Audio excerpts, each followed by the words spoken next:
आंदोलक अधिक आक्रमक होतात की काय हे पाहणं महत्त्वाचं असणार आहे। पोलीस व्हॅनमध्ये चढताना सुद्धा जोरदार घोषणाबाजी कार्यकर्त्यांनी केलेली आहे। रोहित पवार यांच्या नेतृत्वाखाली हे आंदोलन सुरू झालं। या आंदोलनात सुप्रिया सुळे, शशिकांत शिंदे, जितेंद्र आव्हाड हे मोठे नेतेही सहभागी झाले आणि त्यामुळेच कार्यकर्त्यांची संख्या ही प्रचंड वाढली। रस्ता या सर्व आंदोलकांनी अडवून धरला होता आणि त्यामुळे अखेर पोलिसांना बळाचा वापर करून या आंदोलनात घोडा लागलेला आहे आणि आंदोलन थांबवण्यासाठी त्यांनी या सर्व कार्यकर्त्यांना, मुख्य नेत्यांना ताब्यात घेतलेला आहे। अजूनही परिस्थिती पोलिसांच्या हातात येताना दिसत नाहीये। काही कार्यकर्त्यांची तब्येतही बिघडल्याचं पाहायला मिळते। एका महिला आंदोलकाची तब्येत बिघडल्याचं या आंदोलनादरम्यानची ही दृश्य। अधिक माहिती घेणार आहोत आमच्या प्रतिनिधी ज्योत्स्ना गंगणे यांच्याकडून। ज्योत्स्ना, सध्या ही दृश्य दिसतायत, एकीकडे मोठ्या नेत्यांना ताब्यात घेतलेला आहे, मात्र काही आंदोलकांची प्रकृती ही बिघडल्याचंही पाहायला मिळालंय। प्रणिता, अगदी बरोबर आहे। आंदोलन जे आहे, जे नवी मुंबईमध्ये शरद पवार गटाचं आंदोलन सुरू आहे, ते आंदोलन आणखीन चिघळण्याची शक्यता आहे। आपण बघतो की काही महिला आंदोलनकर्त्या ज्या होत्या त्यांना आता चक्कर आलेली आहे आणि त्या बसलेल्या आहेत आणि त्याचमुळे हे आंदोलन जे आहे ते आणखीन चिघळण्याची शक्यता आहे। ज्योत्स्ना, माफ करा, तुम्हाला थोडंसं थांबवते, पुन्हा एकदा तुमच्याकडे येईलच। आंदोलनामध्ये उपस्थित होत्या मोठ्या संख्येने या महिला वर्गाने महागाई विरोधात आवाज उठवलेला आपल्याला पाहायला भेटत होता आणि याच आंदोलनादरम्यान उष्णता जी आहे ती मोठ्या प्रमाणात आहे आणि याच उष्णतेच्या अभावी या आंदोलनामध्ये जे आहे या महिला कार्यकर्त्या ज्या आहेत त्या चक्कर येऊन पडलेल्या आपल्याला पाहायला भेटत आहेत। त्यांना श्वास घेण्यासाठी या ठिकाणी त्रास होताना आपल्याला पाहायला भेटतोय। या आंदोलनामध्ये मोठ्या संख्येने सामान्य नागरिक असतील, राष्ट्रवादीचे पदाधिकारी असतील, कार्यकर्ते असतील, या सर्व जे जण आहेत ते या आंदोलनामध्ये सहभागी झाले होते आणि आता उष्णतेचा फटका जो आहे तो या आंदोलनकर्त्यांना देखील बसलेला आपल्याला पाहायला भेटतोय। कॅमेरामॅन राजेश धोत्रेसह कविता लोखंडे, जय महाराष्ट्र, नवी मुंबई। तर आताच आमच्या प्रतिनिधी कविता लोखंडे यांनी प्रत्यक्ष आंदोलन स्थळावरून अधिक माहिती दिलेली आहे। पुन्हा एकदा जात आहे आमच्या प्रतिनिधी ज्योत्स्ना गंगणे यांच्याकडे। ज्योत्स्ना, उष्णता प्रचंड आहे, त्या उष्णतेत हे आंदोलन सुरू आहे शरद पवार गटाचं, त्यामुळे महिला कार्यकर्त्याची तब्येत बिघडली आहे। अगदी बरोबर आहे, कारण मोठ्या संख्येनं महिला कार्यकर्त्या ज्या आहेत या वाढत्या महागाईच्या आंदोलनामध्ये सहभागी झाल्या होत्या। सक्षणा सलगर ज्या आंदोलनामध्ये सहभागी झालेल्या आहेत, त्याचबरोबर आपण बघतोय की रक्षा खडसे ज्या आहेत त्या सुद्धा या आंदोलनामध्ये सहभागी झालेल्या आहेत। त्यांना रोखण्याचा प्रयत्न जो आहे तो नवी मुंबई पोलिसांकडून केला जातोय। सुप्रिया सुळे आणि त्याचबरोबर जितेंद्र आव्हाड आणि शशिकांत शिंदे, रोहित पवार यांना पोलिसांनी जरी ताब्यात घेतलं असलं तरी महिला ज्या आहेत त्या मोठ्या संख्येनं या आंदोलनामध्ये सहभागी झाल्या असल्यामुळे अनेक महिला ज्या आहेत त्या आंदोलन स्थळी वेळेच्या आधीच पोहोचल्या होत्या आणि एवढ्या भर उन्हामध्ये तापलेल्या रस्त्यावरती बसून त्यांनी चुलीवरती भाकरी बनवल्या आणि त्याचमुळे अतिशय तापमान वगैरे सगळं वाढलेलं होतं आणि अशा परिस्थितीमध्ये या महिलांचं आंदोलन सुरू होतं। आता आंदोलन स्थळी जे आहेत ते ॲम्ब्युलन्स सुद्धा बोलवण्यात आलेली आहे। ज्या महिलांची तब्येत बिघडलेली आहे, ज्यांची प्रकृती खालावली अचानकपणे, त्या आंदोलनकर्त्यांना आता पोलीस व्हॅनमध्ये न भरता पोलीस जे आहेत ते आता ॲम्ब्युलन्समध्ये भरत आहेत आणि त्यातल्या ज्या काही नेत्या जे आहेत त्या आपण बघितलं की सक्षणा सलगर आणि रक्षा खडसे जे आहेत त्यांना आता पोलिसांनी ताब्यात घेतलेलं आहे आणि आता त्यांना जे आहे रक्षा खडसे, सक्षणा सलगर यांना पोलीस व्हॅनमध्ये भरण्याचा प्रयत्न जो आहे तो नवी मुंबई पोलिसांकडून केला जातोय। मात्र आंदोलनकर्त्यांची संख्या पाहता जी आहे पोलिसांची एक तारांबळ उठलेली या ठिकाणी पाहायला मिळते। त्याचबरोबर जे मोठे नेते आहेत, खास करून सुप्रिया सुळे, जितेंद्र आव्हाड, शशिकांत शिंदे आणि सर्वात पहिल्यांदा रोहित पवार जे आहेत त्यांना ताब्यात घेतलेलं होतं आणि त्याचमुळे आंदोलनकर्ते जे आहेत ते आणखीन चिडलेले आहेत। शांत पद्धतीने सुरू असलेलं आंदोलन, मात्र हे आंदोलन जे आहे ते भर रस्त्यात सुरू होतं आणि त्याचमुळे पोलीस जे आहेत त्या आंदोलनकर्त्यांना बाजूला हटवण्याचा प्रयत्न करत होते। या आंदोलनाची पूर्वपरवानगी होती, मात्र ज्या संख्येनं या आंदोलनामध्ये कार्यकर्ते सहभागी झाले, त्याचबरोबर अनेक सामान्य नागरिक सुद्धा जे आहेत ते सुद्धा या आंदोलनामध्ये सहभागी झाले, त्यामुळे ट्रॅफिकचा समस्या सुद्धा या ठिकाणी निर्माण झाली आणि त्याचमुळे हे आंदोलन जे आहे ते काहीच्या प्रमाणामध्ये चिघळलं। मात्र आता नवी मुंबई पोलिसांकडनं जे आपण बघतो की नवी मुंबई पोलीस आता आंदोलनकर्त्यांची संख्या पाहता आणि त्यांनी आता पूर्ण लाठी आणि ते सगळे काही सामग्री असते आंदोलन रोखण्याचा प्रयत्न करण्यासाठी ते सगळे आणलेली आहे आणि जवळपास पोलिसांच्या 5 पेक्षा जास्त गाड्या ज्या आहेत ते आंदोलनकर्ते आणि त्याचबरोबर दिग्गज नेत्यांना भरून जे आहेत ते इथून घेऊन झालेल्या आहेत। मात्र आंदोलनकर्त्यांची संख्या पाहता आणखीन काही गाड्या बोलवण्याची शक्यता या ठिकाणी पाहायला मिळते। त्याचबरोबर ॲम्ब्युलन्स सुद्धा जे आहेत 2 ॲम्ब्युलन्स नवी मुंबई पोलिसांकडनं बोलवण्यात आलेले आहेत. ज्या ज्या महिलांची तब्येत खालावली त्यांना ॲम्ब्युलन्समध्ये भरण्यात येते आणि त्या व्यतिरिक्त सुद्धा काही आंदोलनकर्ते म्हणजे अजून सुद्धा आंदोलनकर्ते जे आहेत या नवी मुंबईला जे ऑन द वे आहेत या आंदोलनामध्ये सहभागी होण्यासाठी पोहोचले होते ते सुद्धा आता आणखीन वाढण्याची शक्यता आहे. यापूर्वी आपण बघितलं की संपूर्ण महाराष्ट्रामध्ये म्हणजे ठाण्यामध्ये सर्वात पहिल्यांदा जितेंद्र आव्हाडांनी जे आहे ते या महागाईच्या विरोधात आंदोलन केलं होतं. तेव्हा त्यांनी प्रतिकात्मक पंतप्रधान नरेंद्र मोदी यांचं सुद्धा जे आहे त्यांनी एक मेलडी चॉकलेट वाटत हे आंदोलन केलं होतं आणि त्यानंतर आता नवी मुंबईतलं हे मोठं आंदोलन जे जितेंद्र आव्हाड, सुप्रिया सुळे आणि शशिकांत शिंदे, रोहित पवार यांच्या नेतृत्वात होत आहे. मोठ्या संख्येनं जे आहेत महिला या वाढत्या महागाईच्या आंदोलनामध्ये सहभागी झालेल्या आहेत. सक्षणा सलगर यांना अक्षरशः पोलिसांनी ओढत जे आहे ते पोलीस व्हॅनमध्ये भरण्याचा प्रयत्न केलेला आहे. महिला पोलीस सुद्धा मोठ्या संख्येनं जे आहेत त्या या आंदोलनकर्त्यांना रोखण्याचा प्रयत्न करत आहेत. आंदोलनाची परवानगी होती का? तर या आंदोलनाची परवानगी होती. मात्र ज्या संख्येनं आंदोलनकर्ते सहभागी झाले आणि ज्या प्रकारे या आंदोलनामध्ये घोषणाबाजी केली जाते, पोलिसांचं वारंवार सांगणं आहे की अशा कोणत्याही प्रकारचे म्हणजे जे असे काही विचित्र शब्द वापरू नका या आंदोलनामध्ये किंवा कुठलाही जे काही आंदोलन आहे ते संविधानिक पद्धतीने करा. मात्र काही आंदोलक जे आहेत ते द्वेषाच्या भरात असे काही शब्द जे वापरले जातात त्यांच्यावरती सुद्धा कडक आणि सक्त कारवाई करण्यात येईल. हे आंदोलन जे आहे ते आपण बघतोय की अक्षरशः बैलगाडीवरती चढून जे आहे ते आंदोलन केलं. त्यानंतर आता सक्षणा सलगरला पोलिसांनी जे आहे ताब्यात घेतल्यानंतर रक्षा खडसे आणि इतर ज्या राष्ट्रवादी शरदचंद्र पवार गटाच्या ज्या महिला पदाधिकारी आहेत त्यांना सुद्धा अक्षरशः उचलून आपण बघतोय की अक्षरशः उचलून जे आहे त्यांना पोलीस व्हॅनमध्ये भरण्यात येत आहे. नवी मुंबई पोलिसांनी आजच्या आंदोलनासाठी अतिरिक्त पोलीस सुद्धा मागवले होते. त्या व्यतिरिक्त सुद्धा ज्या काही आंदोलनाचे म्हणजे एखाद्या आंदोलनाला ज्या वेळेस परवानगी मिळते त्यावेळेस त्या आंदोलनामध्ये जे काही नियम अटी शर्ती घातलेल्या असतात त्या नियम अटी शर्तींचं पालन जे आहे ते होणं अनिवार्य असतं. प्रणिता, पण अशा ठिकाणी ज्यावेळेस आंदोलन चिघळलं केव्हा जातं जेव्हा त्या अटी शर्तींचं पालन केलं जात नाही. पोलिसांकडनं वारंवार सूचना दिल्या जातात तरी सुद्धा काही आंदोलनकर्ते जे आहेत ते द्वेषाच्या भरात रस्त्यावरती झोपतात. सामान्य नागरिकांचं जनजीवन जे आहे ते त्यामुळे विस्कळीत होतं आणि त्याचमुळे हे आंदोलन पांगवण्यासाठी, कारण आंदोलन तुम्ही करत आहात, तुमचा मुद्दा मांडत आहात तर तो कायदेशीर पद्धतीने मांडला गेला पाहिजे. मात्र बरेच आंदोलनकर्ते जे आहेत ते रस्ता अडवून बसलेले आहेत.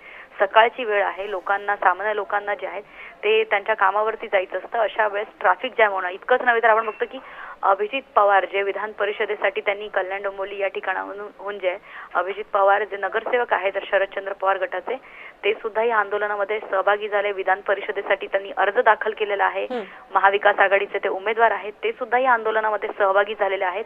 एका बाजूला निवडणुकीची तयारी, दुसऱ्या बाजूला हे आंदोलन आणि त्याचबरोबर आपण बघतो की महिला कार्यकर्त्यांचा मोठा सहभाग या ठिकाणी पाहायला मिळते. अमोल मातेले जे विद्यार्थी संघटनेचे नेते आहेत शरदचंद्र पवार गटाचे, म्हणजे जर पाहायला गेलं तर महाराष्ट्र शरदचंद्र पवार गटाचे जे कोणी दिग्गज नेते आहेत, मोठे नेते आहेत, चर्चेतले नेते आहेत, मग त्या महिला नेता असो, तरुण नेतृत्व असो, विद्यार्थी संघटन असो, ते सगळे संघटन जे आहेत ते या आंदोलनामध्ये सहभागी झाले होते. रोहित पवार यांनी सुद्धा अक्षरशः रस्त्यावरती बसून ज्या महिला चुलीवरती भाकरी भाजत होत्या त्यांच्यासोबत बसून रोहित पवार यांनी जे आहेत ते राज्य सरकार केंद्र सरकारच्या विरोधात घोषणाबाजी केली.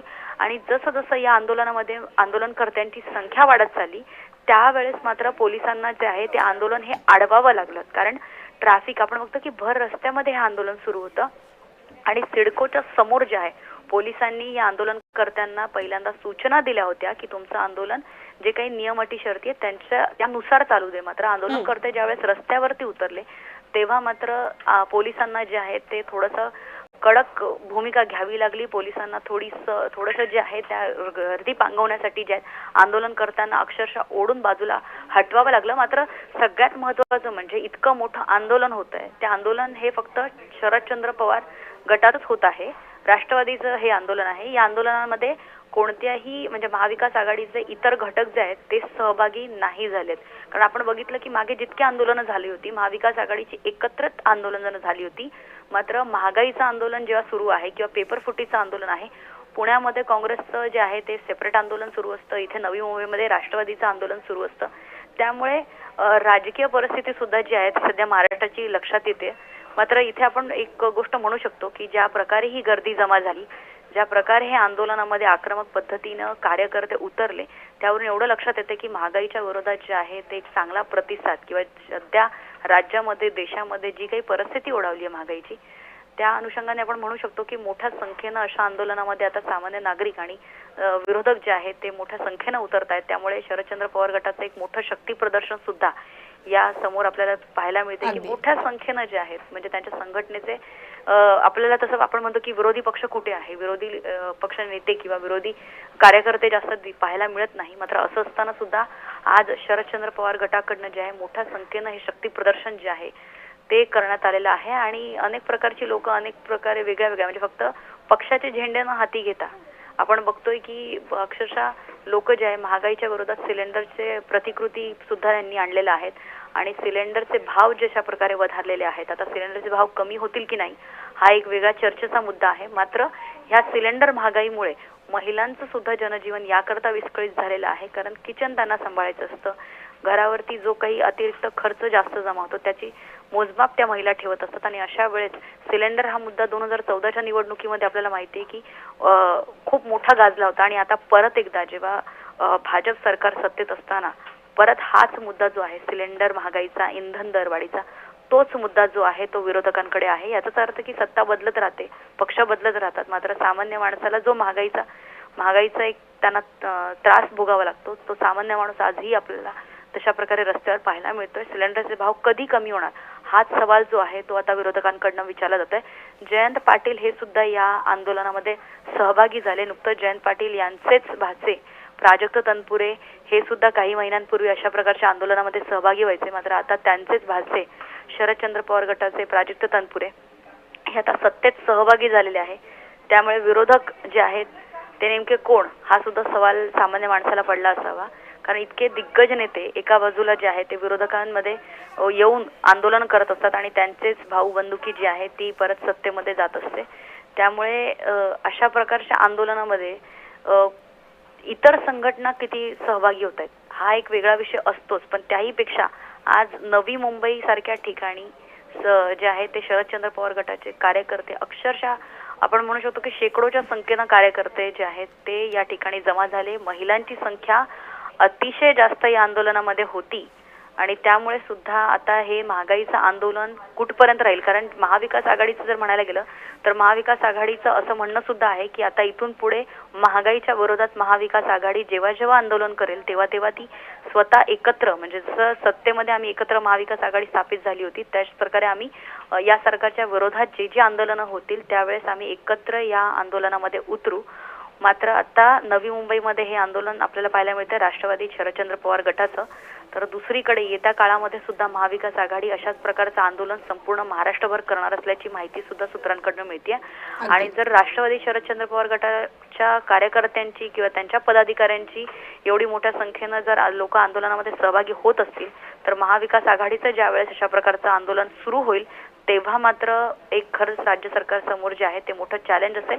ताब्यात घेतलेलं आहे कार्यकर्त्यांसमोरच मोठमोठ्या नेत्यांना, मग ते जितेंद्र आव्हाड असो, शशिकांत शिंदे असो, त्याचबरोबर मग रोहित पवार असो, जयंत पाटील यांना अद्याप जरी हाती घेतलं नसेल तरी जयंत पाटील यांनी या आंदोलनामध्ये सहभागी होऊन कुठेतरी हा राज्य सरकारला संदेश दिलेला आहे की आम्ही सध्या विरोधात आहोत. कारण जयंत पाटील यांच्याविषयी जे आहे ते नेहमी चर्चेत असतात की ते सुद्धा लवकरच भाजपमध्ये सहभागी होतील, ते सुद्धा लवकरच सत्तेमध्ये सहभागी होतील.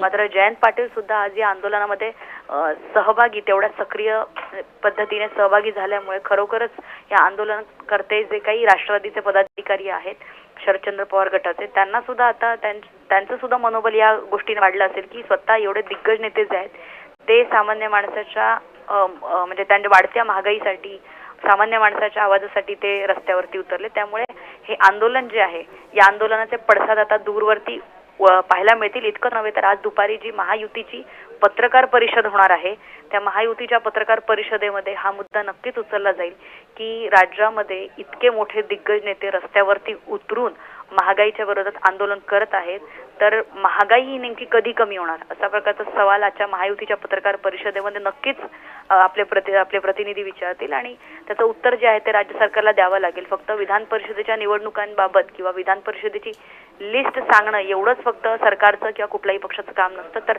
राज्य सरकार ज्यांच्या हाती आहे जे सत्ता सांभाळत आहेत ते सामान्य माणसाला नेमकं काय देणार आहे याचं उत्तर सुद्धा आजच्या महायुतीच्या पत्रकार परिषदेमध्ये द्यावं लागेल आणि ह्याचे पडसाद जे आहे ते लांबपर्यंत पाहायला अगदी मिळतील. ज्योत्स्ना, तुम्ही म्हणाल्याप्रमाणे मोठे नेते या आंदोलनात सहभागी झाले, त्यामुळे कार्यकर्त्यांची गर्दी वाढली आणि एक मोठं रूप या आंदोलनाला आलं. खूप धन्यवाद तुम्ही दिलेल्या या सविस्तर माहितीसाठी. आणि आता आंदोलनस्थळी आमच्या प्रतिनिधी कविता लोखंडे आहे, त्यांच्याकडे जाणार आहोत आणि थेट त्या तेथील परिस्थितीचा आढावा घेणार आहोत. कविता, तुमच्या मागे सध्या एक मोठं आंदोलन सुरू आहे, मोठ्या नेत्यांना पोलिसांनी ताब्यात घेतलेलं आहे. काय सध्याची परिस्थिती एकूणच पाहायला मिळते?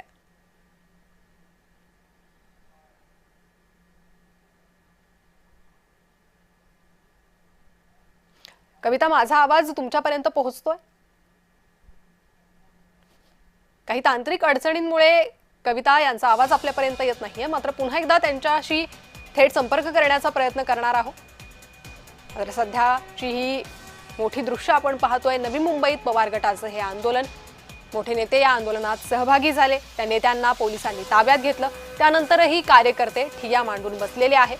अजूनही काही कार्यकर्ते या आंदोलनात सहभागी होण्यासाठी रवाना झालेले आहे. रोहित पवार, सुप्रिया सुळे, शशिकांत शिंदे, जितेंद्र आव्हाड यांना ताब्यात घेतलेलं आहे.